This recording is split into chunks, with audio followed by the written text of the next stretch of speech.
بسم اللہ الرحمن الرحیم۔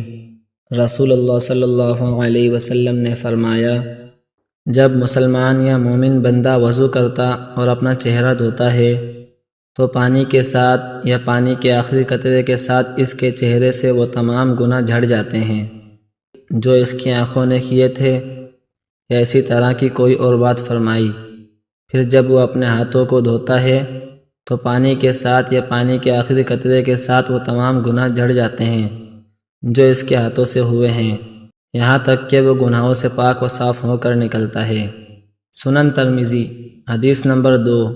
حضرت ابو ہریرہ رضی اللہ عنہ بیان کرتے ہیں، رسول اللہ صلی اللہ علیہ وسلم نے فرمایا، اللہ کی قسم وہ مومن نہیں، اللہ کی قسم وہ مومن نہیں، اللہ کی قسم وہ مومن نہیں۔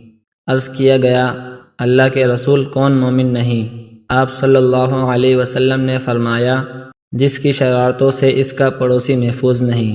مشکوٰۃ المصابیح 4962۔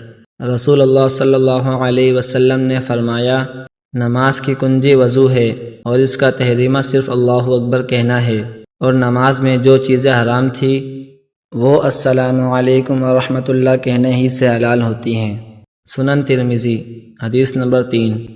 نبی اکرم صلی اللہ علیہ وسلم جب قضائے حاجت کے لیے بیت الخلاء میں داخل ہوتے تو پڑھتے، اللہم انی اعوذ بک من الخبث والخبائث، اے اللہ میں تیری پناہ چاہتا ہوں ناپاک جنوں اور ناپاک جنیوں سے۔ سنن ترمذی حدیث نمبر 6۔